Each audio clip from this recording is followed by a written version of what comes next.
El pie de la diosa. Tal vez en una época muy antigua y ya olvidada, yo fui trasladado mediante un proceso largo y posiblemente doloroso del vientre de mi madre a aquel jardín. En todo caso, mis recuerdos están situados bajo los árboles, en medio de la hierba, y se refieren a objetos minúsculos: bellotas, hojas secas, trozos de corteza de eucaliptus, piedras y malezas o cáscaras de pequeñas frutas silvestres. También existían precipicios, quebradas, rocas y grutas llenas de misterio. Yo deambulaba en medio de este universo verde y húmedo, hundiendo mis pies en el fango, quebrando ramas y persiguiendo pájaros, mariposas e insectos. La vegetación parecía dominarlo todo, y los senderos por los cuales me trasladaba de un punto a otro eran estrechos y a veces indefinibles o llenos de obstáculos. Debía saltar por encima de troncos recién cortados, traspasar acequias y abrirme camino entre pequeños bosques herméticos. Se subía y se bajaba. Había escaleras de piedra y rústicas barandas, lagunas con aves acuáticas y grandes hojas flotantes. El cielo, azul o gris, estaba siempre distante como una envoltura exterior, casi mitológica, y rara vez me ocupaba de observar las nubes que corrían silenciosamente sobre mi cabeza, asomándose y escondiéndose entre las copas de los árboles.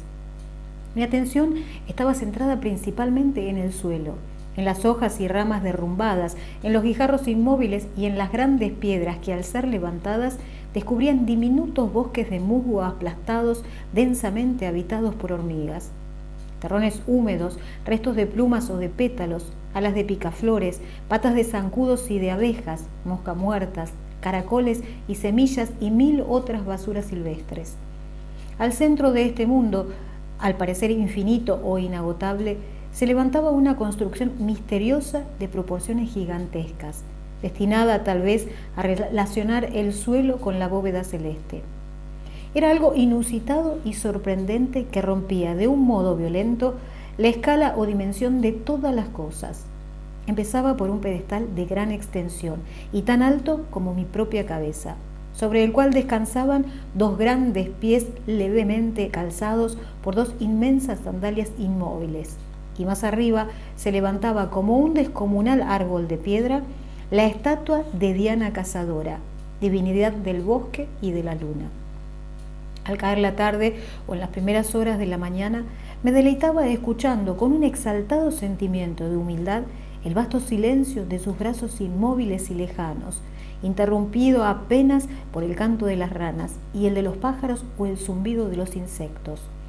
A gran altura volaban sus pechos vaporosos y firmes, y más arriba, como una triunfante cúpula, su cabeza dominadora casi perdida entre las ramas de los árboles, su poderoso cuello, su nariz ancha y recta, su boca majestuosa y brutal.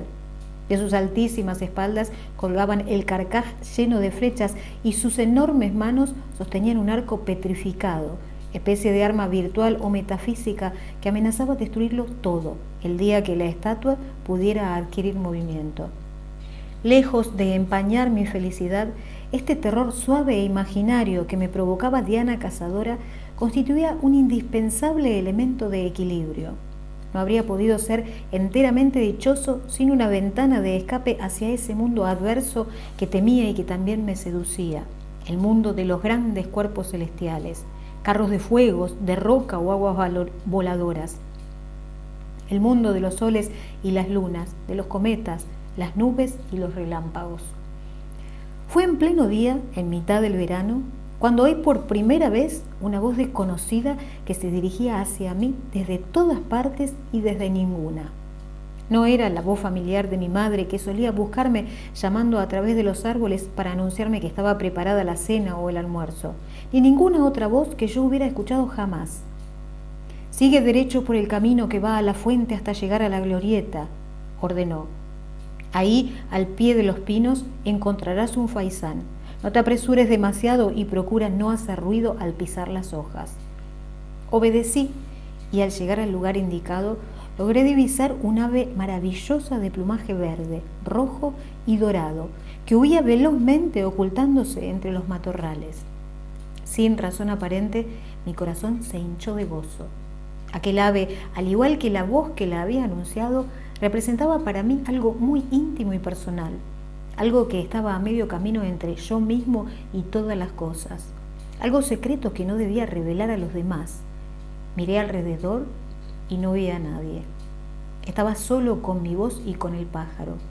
Hubiera deseado detener aquel instante, que también era mío, y aprisionarlo para siempre. Al igual que el pájaro, el instante huyó, pero yo sentí desde entonces una felicidad inmensa. Me había acompañado, como sumergido a medias dentro de mí mismo. Sabía que el pájaro regresaría, que el instante me sería devuelto, que la voz no me abandonaría jamás. Volví caminando lentamente hasta nuestra vieja casa y almorcé con gran apetito. Curiosamente, después de almuerzo no experimenté ningún impulso apremiante de regresar al bosque. Me senté tranquilamente a escuchar el gramófono mientras mi madre bordaba y mi anciano tío fumaba su pipa. Afuera brillaba el sol a través de los vidrios y se veían las ramas de los árboles meciéndose suavemente al compás del viento. Me sentía envuelto por una inefable atmósfera de serenidad. Era como si todos nuestros pequeños y banales movimientos estuvieran dirigidos por una armonía superior a nosotros. Los lentos balanceos del tío que dormitaba con su pipa apagada o las minúsculas velocísimas maniobras de mi madre con el crochet. Por extraño que parezca, aquella tarde aparentemente tan nimia y sin relieve constituye para mí el más intenso recuerdo y el más perfectamente feliz dentro de aquel extraordinario periodo de mi vida. No volví a escuchar la voz hasta 2 o 3 días después, en el lugar y en el momento preciso en que yo sabía que debía hablarme. «Baja hasta el río con tu caña», sugirió.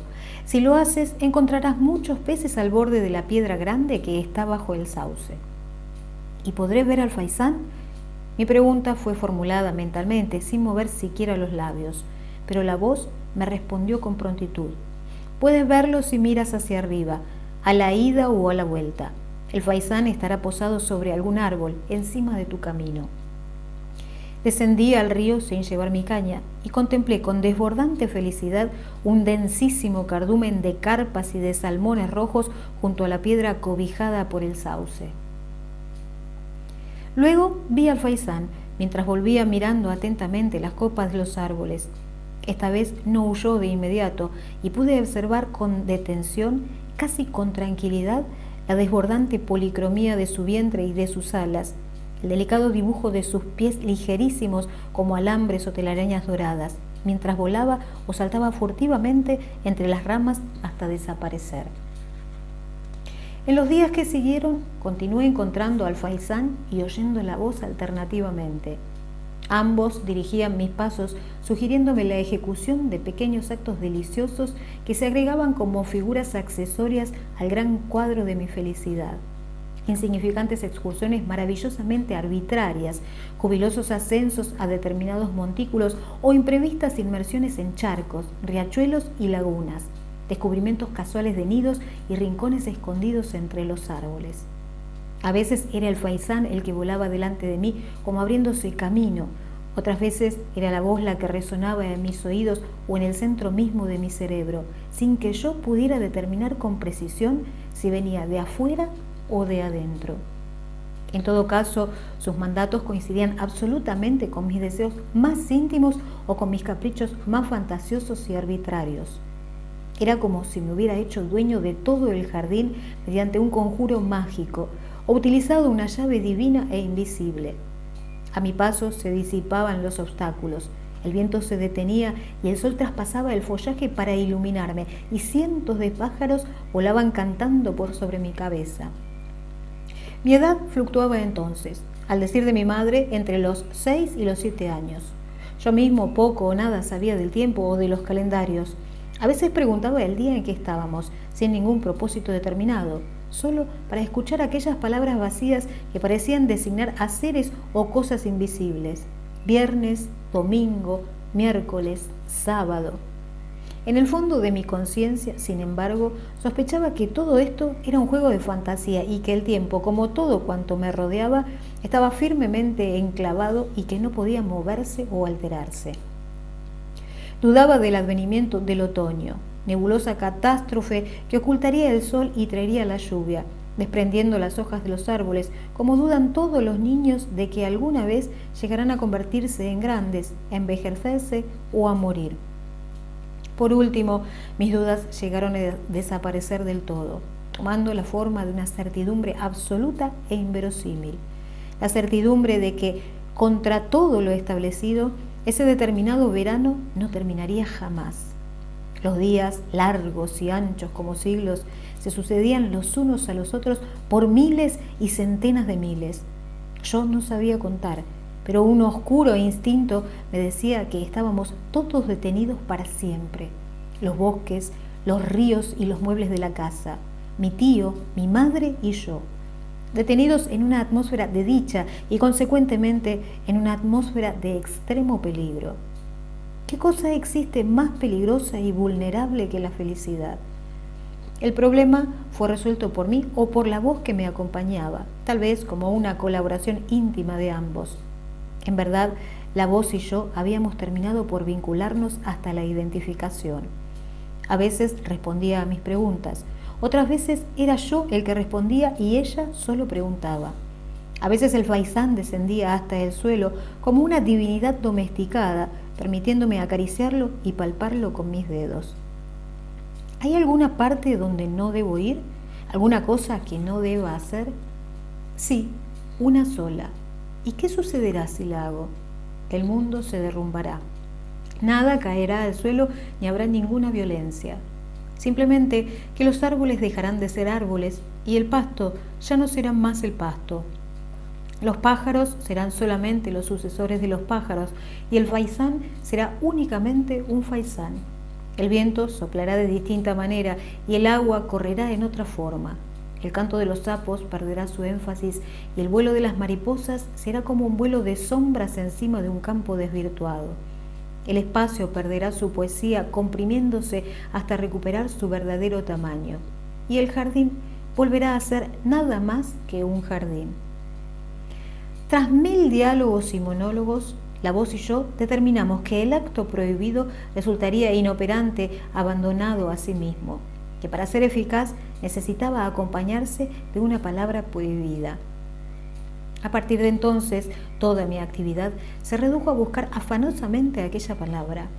No estaría seguro hasta no descubrir con exactitud la fórmula que amenazaba mi seguridad.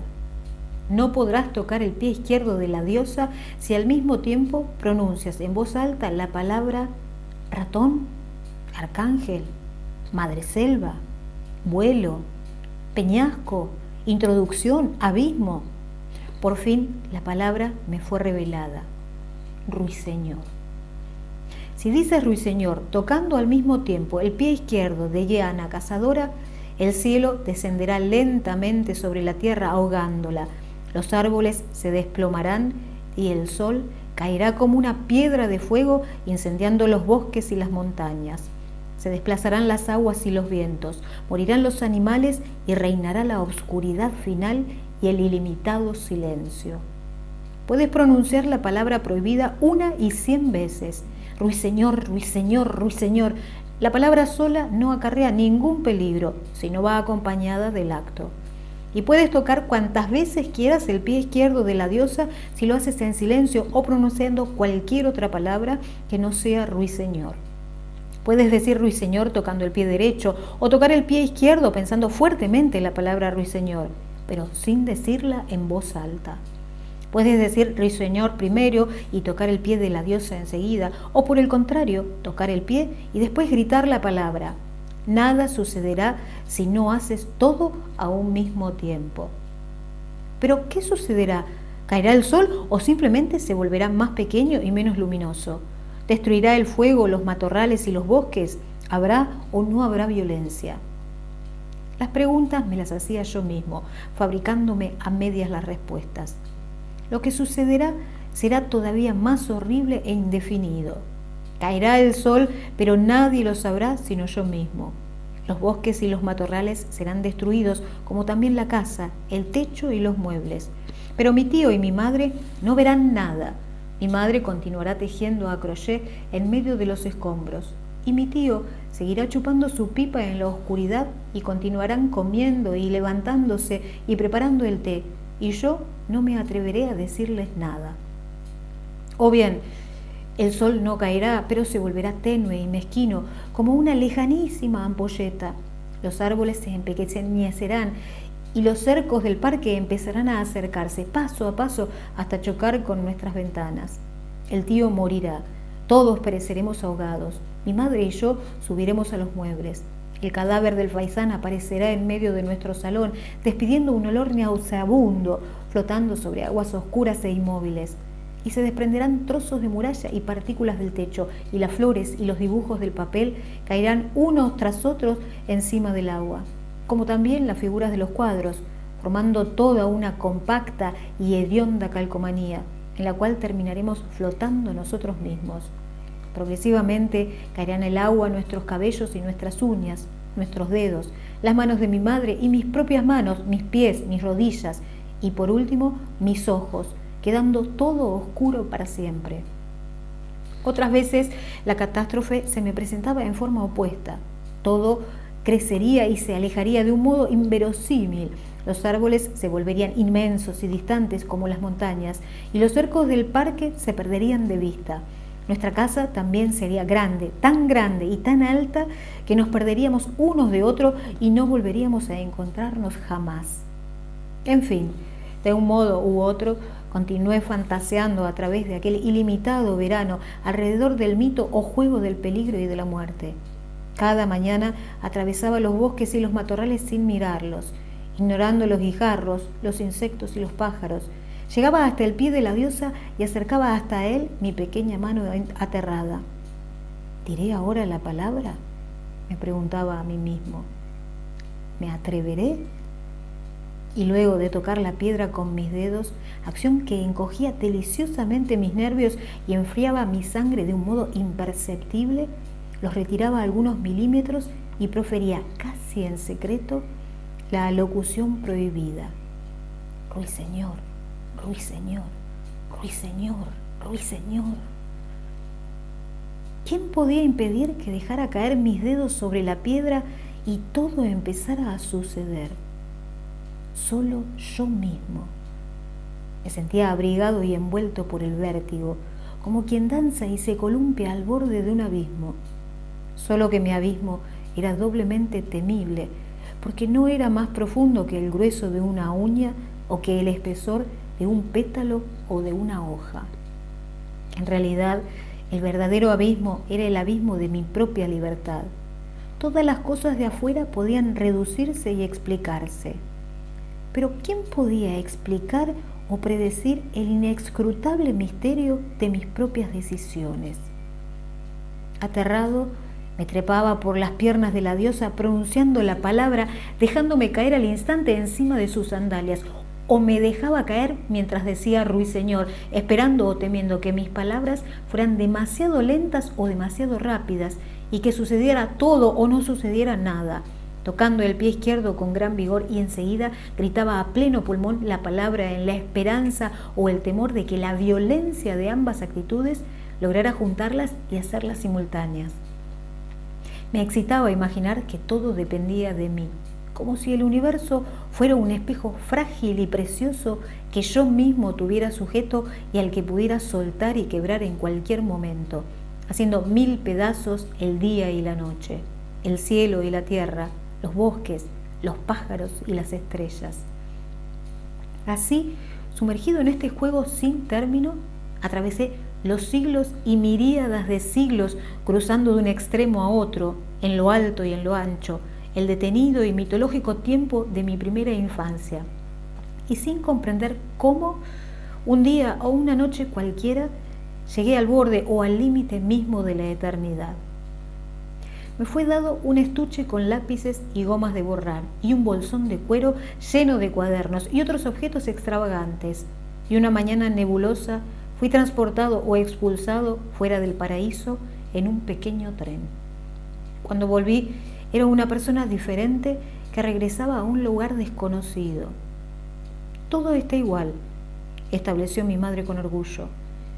Me ha costado un gran esfuerzo conservar los árboles, Los arrendatarios dejaron el parque en un estado ruinoso y algunos, como la encina del fondo y los castaños de la India, estaban a punto de secarse. Yo me preguntaba, ¿cuál es la encina? ¿Y dónde estaban los castaños? Estos eran nombres que no recordaba haber escuchado nunca. La verdad era que el parque de mi madre y mi propio parque eran dos universos que no se habían tocado jamás. Recorrimos los senderos, tomados del brazo, durante algunos minutos. Luego mi madre regresó a casa para atender al tío que agonizaba imperceptiblemente, día tras día, sobre su silla de ruedas. Quedé solo y me senté en un banco de piedra que recordaba haber utilizado en otros tiempos para coleccionar flores disecadas y conchas de caracoles. Miré alrededor y me sentí de pronto como un forastero o un intruso dentro de mí mismo. Mi cuerpo había crecido descomunalmente, cubriéndose de vello. Mis pies eran ahora enormes y mi voz se había vuelto ronca como el rugido de una fiera o el acorde de un órgano. El bosque, por el contrario, parecía más pequeño y menos misterioso, más abierto y vulnerable a las cosas que ocurrían en lo alto del cielo. El sol terminó de ocultarse al fondo del horizonte y aparecieron 2 o 3 estrellas apenas visibles en la penumbra del crepúsculo. Me levanté como movido por un impulso ancestral y caminé lentamente hasta el pie de la estatua de Diana Cazadora. Una vez junto a ella, puse mi mano encima de su pie izquierdo y sin levantarla ni 1 milímetro, pronuncié en voz alta la palabra Ruiseñor. Nada se movió, excepto yo mismo, que regresé inmediatamente a casa sin mirar hacia atrás. A partir de entonces han empezado a suceder 1000 cosas con una velocidad siempre creciente. Mi tío murió a los pocos días y mi madre a los pocos años. Su sucesora, o sea, mi esposa, y yo envejecemos semana a semana y el tiempo se vuelve más corto a medida que va llegando o desapareciendo. Secretamente aterrados, hemos construido una casa para cobijarnos durante esta última y apresurada etapa final, y alrededor de ella hemos plantado pequeños árboles, debajo de los cuales 2 criaturas también pequeñas, nuestros hijos, deambulan interminablemente practicando juegos herméticos e incomprensibles. José Edwards.